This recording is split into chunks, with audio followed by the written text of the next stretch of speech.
Aged wisdom. When seeking advice, we should value the accumulated wisdom of those who are older than we are.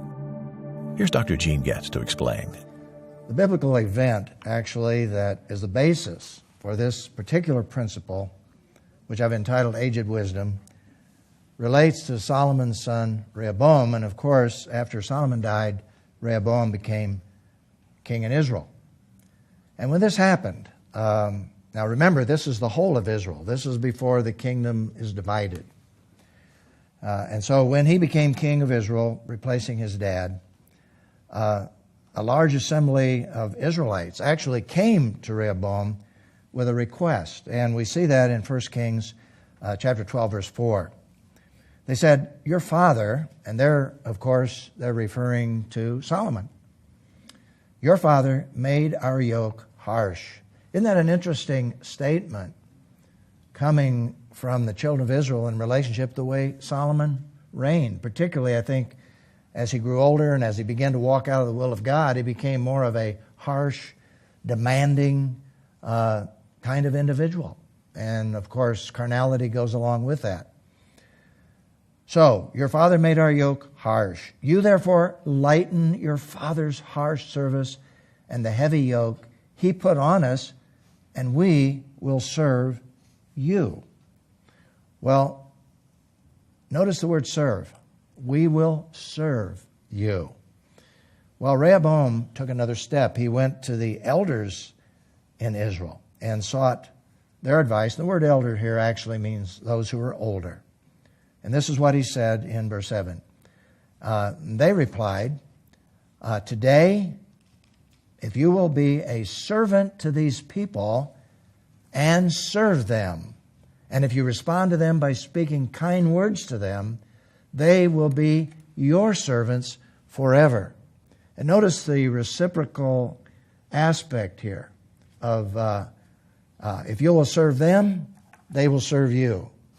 And those are really key words when it comes to the New Testament, because Jesus taught the disciples that he that is greatest is to be servant of all. So we have this dialogue taking place. Well, the problem, of course, in this situation, and this was wisdom from the elders, the problem is that Rehoboam didn't like this advice. He didn't like what he heard. They weren't telling him what he wanted to hear, and so he turned to a group of young men to seek their advice. He turned from the elders, the older men, to the younger men. And we read about the fact that he rejected the advice of the elders, who had advised him and consulted with the young men who had grown up with him and served him. And then notice what the young men advised, in contrast to the older men. Then the young men who had grown up with him told him, this is what you should say to these people. My little finger is thicker than my father's loins. Wow. You talk about arrogance. Now this wisdom came from the younger men, not the older men. My little finger is thicker than my father's loins. Although my father burdened you with a heavy yoke, I will add to your yoke. My father disciplined you with whips, but I will discipline you with barbed whips. And this was the advice from the young men. And unfortunately, Rehoboam took that advice, sadly.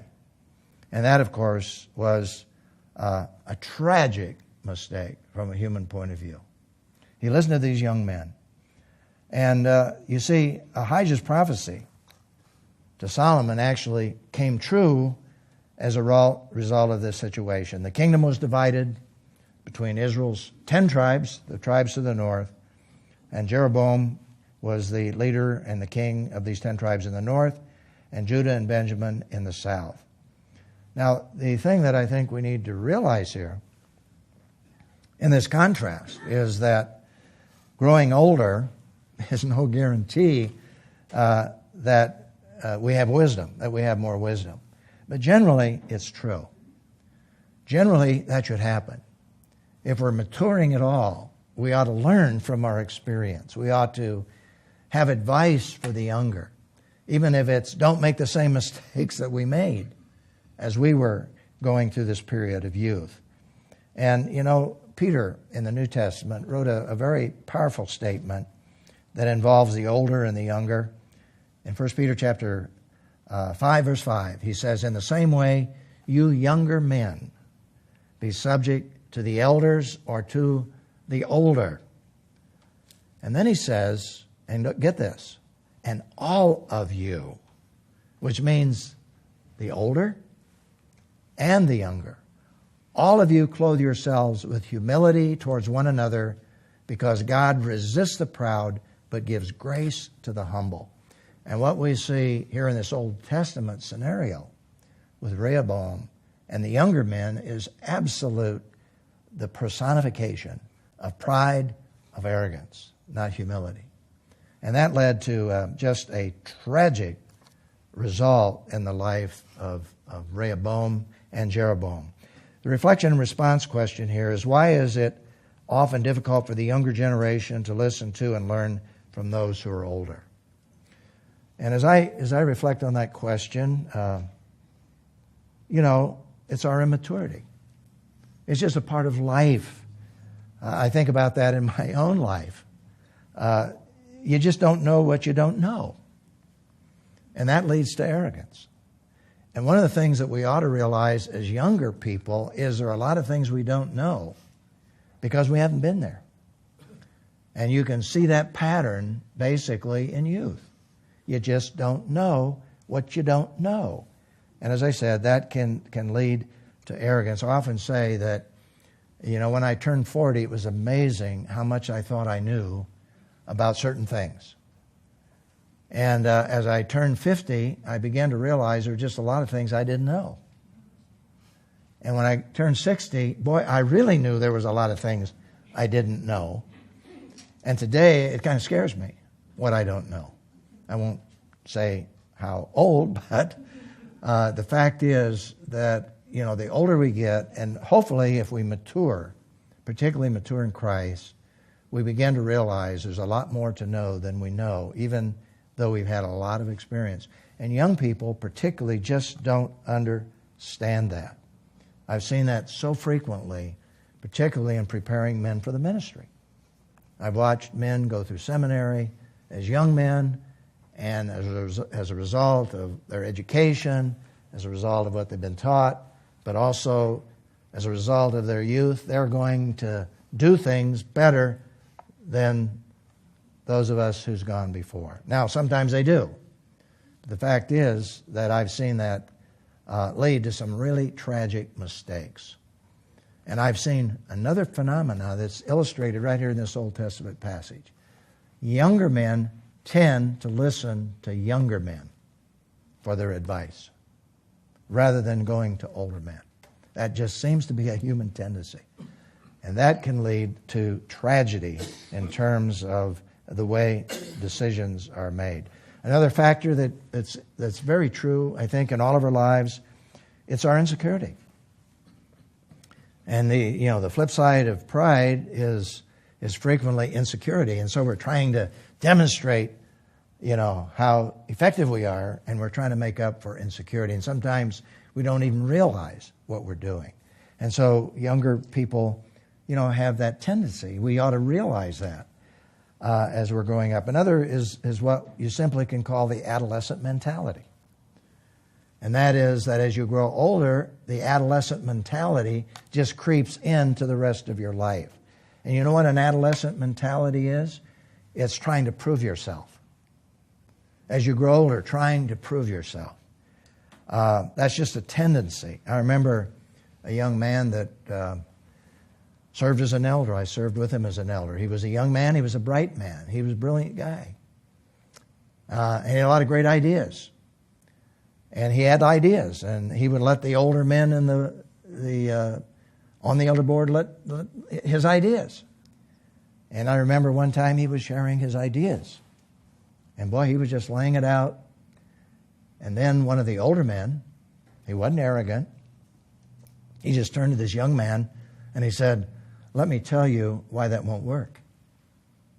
And he listed about 5 reasons why it wouldn't work. And he was speaking out of his experience. And that young man went into silence. He went into silence. Rather than saying, wow, tell me more, he went into silence. And you know what was happening? He got angry.